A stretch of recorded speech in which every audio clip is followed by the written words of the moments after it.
Hello, I'm Bella, and at 31 years old, I'm currently managing our household while staying at home. My husband, Jerry, who is 4 years older than me, and I have been living with his parents, Henry and Marilyn, for the past 3 years. Both in their 60s, Henry and Marilyn are surprisingly vigorous and healthy. Marilyn, in particular, is very sociable and enjoys a busy social life. Since moving in, I've noticed that Marilyn rarely contributes to household chores despite not having a job outside the home. Although she was once a stay-at-home mom, she now leaves most of the domestic responsibilities to me.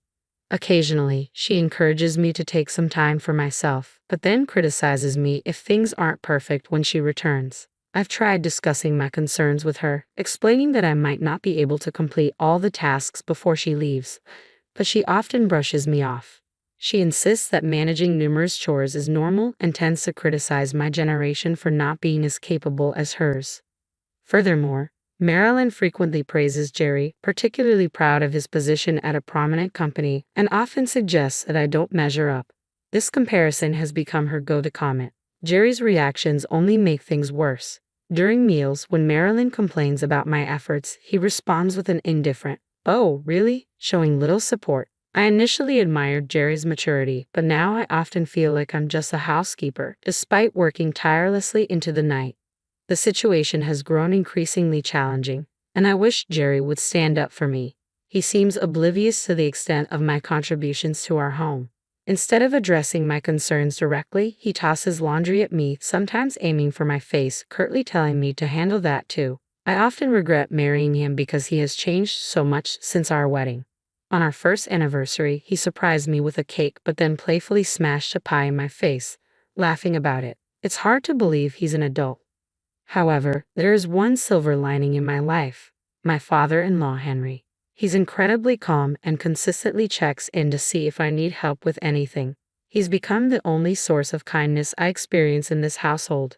Since leaving my job to marry Jerry, Henry has become someone I can confide in, and my affection for him has grown. I see him almost as a real father. Unfortunately, Henry works during the day, which means I often find myself alone with Marilyn. While I can speak freely with Henry, Marilyn's demeanor toward me can be quite sour. She has even begun accusing me of flirting with my father-in-law simply because Jerry neglects me. She hurls these accusations when Henry is out of earshot. I've tried to deny it, but she dismisses my words with a mocking tone, asking if she's touched a nerve and always ready with a biting retort. Our conversations seem to go nowhere. I brought these issues up with Jerry, hoping he would understand that Marilyn's suspicions are unfounded, but he just laughed it off, joking that I must now be interested in older men too.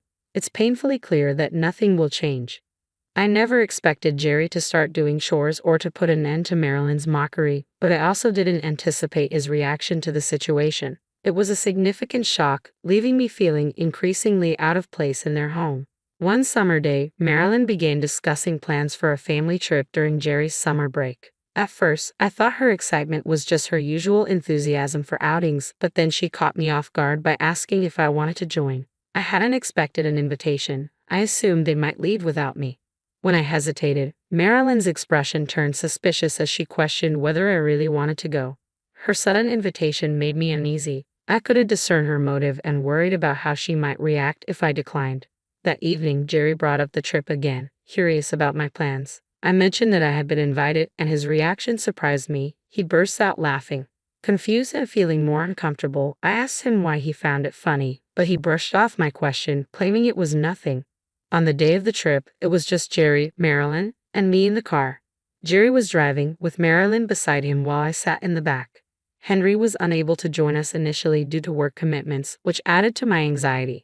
Midway through our drive, Marilyn inquired if I had withdrawn money for the trip. When I confirmed that I had taken out a few hundred, her pleased reaction struck me as odd. As we continued driving, I noticed we had bypassed the inn where we were supposed to stay. "Did we just pass the inn?" I asked. Jerry responded vaguely, mentioning there was a tourist spot ahead, and that we would check in after visiting it. His smile didn't reach his eyes, and a sense of foreboding washed over me.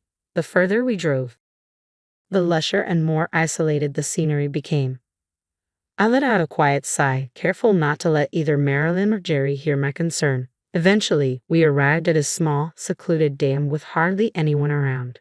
Marilyn suggested we get out and stretch our legs, while Jerry reminded us not to leave anything valuable in the car. I followed their instructions, stepping into the unfamiliar surroundings, still trying to make sense of the day's unexpected twists.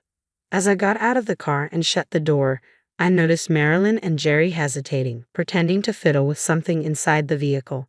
Then, I heard the click of the locks engaging. The windows were left only slightly open, and suddenly Jerry burst out laughing.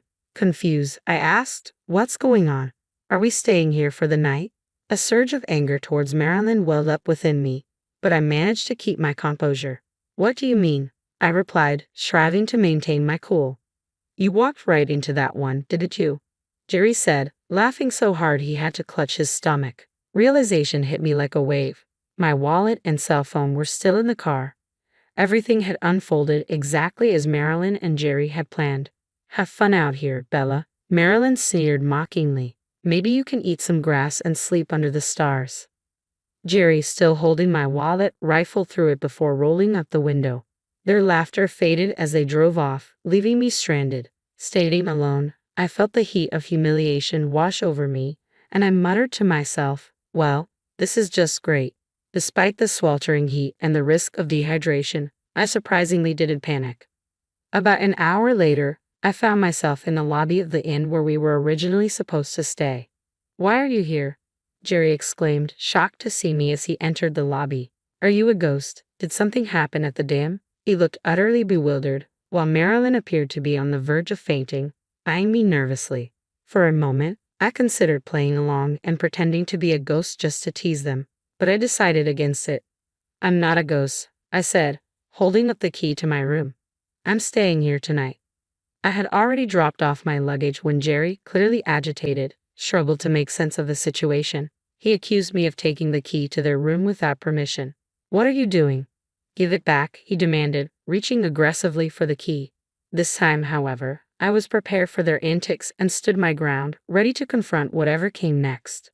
Just then, a man stepped forward and firmly grasped Jerry's hand. "Sir, please refrain from causing a disturbance here," he said with authority. He was about the same age as Henry but taller and more muscular, which made him appear more commanding than my slightly overweight husband. "Who are you? Are you staff here? You can't just interfere with a guest like this. I'll sue you for assault." Marilyn shouted at the man who had intervened. "I apologize for not introducing myself earlier. I'm the owner of this inn," the man replied calmly. At this revelation, Jerry quickly released my hand. I recognized the owner immediately. I had visited this area with friends during a summer break in college. It had been an incredibly hot day, and we got lost on our way to our accommodation. During our ordeal, we stumbled upon a girl collapsed on the side of the road. Kelly, the owner's daughter. We immediately called for an ambulance and stayed with her till help arrived. The next day, the owner visited us at the inn where we were staying and thanked us profusely. "You saved my daughter's life. Thank you so much," he had said. He even extended an invitation for us to stay with him next time we were in the area, saying we wouldn't have to pay. Since then, my family and I had visited the inn several times, so I knew the owner quite well. As he addressed my husband and Marilyn, he remained polite, but I could sense an undercurrent of anger in his demeanor. In fact, both the owner and I were aware of Marilyn and Jerry's scheme from the beginning. 3 weeks ago, feeling suspicious about their sudden invitation for a trip, I had decided to set up a voice recorder in the living room. I had strategically placed the recorder to capture conversations when my husband and Marilyn thought they were alone, like when I was taking a bath or doing laundry. When I stumbled upon their plan, it was utterly shocking. I heard my husband and Marilyn plotting in a recorded conversation. "Let's ditch Bella somewhere. It would be hilarious. How about near that gym an hour's drive from the inn?" Realizing the gravity of their scheme, I immediately contacted the owner of the inn to inform him about what was unfolding. The owner was livid upon hearing this. Having once experienced his daughter collapsing from the heat, he felt a personal connection to my predicament and was even more disturbed by their callousness. He meticulously arranged my pickup for today, just after my husband and Marilyn's car departed. Interestingly, the driver of the inn shuttle turned out to be Kelly, the very girl we had helped years ago. "I got my license. Let's go for a drive," she exclaimed excitedly. Despite my initial surprise, I agreed. and we chatted happily, even stopping to buy some local specialty ice cream on the way back to the inn. Although I was aware of the plan and that a pickup was coming, I was still worried.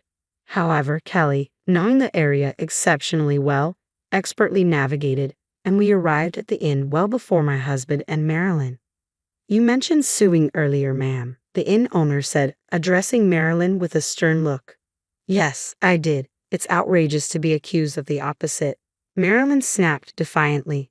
I'm sorry, but you're not our guest, the owner replied firmly. What? Don't mess with us. My husband and Marilyn both lost their tempers simultaneously. Your reservations have been canceled, the owner stated plainly. And who do you think you are? My husband blustered, on the verge of another outburst. But the owner held him back. Bella did nothing wrong. We can cancel your reservations, he explained calmly. What do you mean? My husband demanded. If you leave a woman alone at a dam in the mountains after stealing her wallet, wouldn't that be a crime? The owner posed rhetorically, emphasizing the gravity of their actions. We cannot permit such behavior at our inn. He revealed that he had already called the police. My husband and Marilyn became even more incensed at this revelation. This is no joke. You can't treat us this way. I work for a respected company. My husband protested, as if his job should afford him special treatment at this quaint mountain inn. Just then, Henry arrived, immediately sensing the tension. Hey, what's going on here? He asked, surveying the scene. Marilyn and my husband quickly tried to spin the story, accusing the inn staff of rudeness and claiming they wanted to stay elsewhere. However, when Henry was briefed on the actual events, he became enraged, a sight I'd never seen before. You idiots, he yelled, clearly embarrassed. I can't believe we're from the same family, Henry exclaimed, his voice rising in anger. You two, get out of here now. My husband and mother-in-law were taken aback by Henry's outburst. Where to? They asked, bewildered. But Henry was resolute. You're disowned. Get out. No, don't make me say it again, he commanded, shoving my husband aside as the police arrived. My husband and Marilyn's faces turned ashen. The owner and I quickly explained the entire situation to the officer, even playing back the recorded conversation. As the reality of their actions sunk in, my husband and Marilyn began to cry. Henry interjected sharply, quiet down. You're disturbing the inn. He turned to the officer. Please take them away. It's not like that, officer, my husband protested. We didn't think it would be such a big deal. It was just a prank. The officer's expression hardened. A prank? Are you serious? Don't you realize that your little joke could have put someone's life at risk, especially your own wife's? They were scolded harshly, but due to the familial nature of the matter, they weren't arrested. Throughout the ordeal, my husband and Marilyn looked pale and shaken. This isn't over. Bella's feelings will determine your future, understand? With those final words, they left, visibly rattled. Henry, seeming apologetic for not intervening sooner, stayed behind to ensure everything was settled. I'm so sorry, he said repeatedly. I can't apologize enough for not noticing the unpleasant experiences you've been having and the terrible ordeal you went through today. He also offered a deep apology to the inn owner for the trouble caused by his family's actions. Interestingly, it turned out that the inn owner, who runs several other businesses, was a client of the company where Henry worked. Unaware of this connection, my husband had earlier boasted about his position at a prominent company, adding another layer of embarrassment to the situation. I was relieved that I had uncovered my husband and Marilyn's plan in time, but it was also a sobering reminder of what could have happened if I hadn't been vigilant. I hoped that being reprimanded by the police would help them understand the gravity of their actions. After returning from the inn, I decided to divorce my husband and sought a significant settlement, hoping this experience would teach them to never hurt anyone else again. In an unexpected twist, Henry and Marilyn also ended up divorcing. Henry cut all ties with my ex-husband, kicking him out of the house due to the incident. Additionally, my ex-husband was advised to resign from his job. His behavior at work had been problematic for some time, just as he had mistreated me. He had been harsh toward his colleagues and engineers. The HR department had already been considering action against him. As I reflected on my own behavior during our marriage, I was disappointed to realize that, in some ways, I had mirrored his negativity. Now unemployed, my ex-husband struggled to find another job. Despite his age, he lacked the solid track record necessary for managerial positions, and explaining his sudden departure became difficult. Marilyn, too, was kicked out by Henry and had to seek refuge with relatives, eventually returning to her parents' home. These developments underscored the consequences of their actions and the importance of integrity, both personally and professionally. Concerns lingered about Marilyn's penchant for spending and traveling, with her relatives worrying she might drain their savings if she stayed with them. Given her good health, it seemed prudent for her to secure a part-time job to support herself and ease their concerns. Meanwhile, I moved out of my in-laws' house and now live independently nearby. I've maintained a friendship with Henry and occasionally seek his advice on work-related matters. This marks the beginning of a new chapter in my life, a shift from managing household duties and raising children to embracing professional opportunities. During my job search, I was contacted by the owner of a company who had heard about my recent challenges. Concerned for my well-being, he offered me a position at his firm, eager to help me find stability. I accepted the offer with gratitude, touched by his kindness. In our conversations, he insisted that his company was the one fortunate to have me, which felt like a full circle moment, a chance to repay a past favor and now contribute positively. The company he introduced me to is well known and highly regarded for its treatment of employees, a pleasant surprise given my previous experiences. Interestingly, this company operates in the same industry my ex-husband used to boast about, yet it's significantly larger. Everyone at my new workplace has been welcoming, making my daily experiences far more enjoyable than the times marred by marital strife. This fresh start has been invigorating, allowing me to leave the past behind and look forward to a promising future.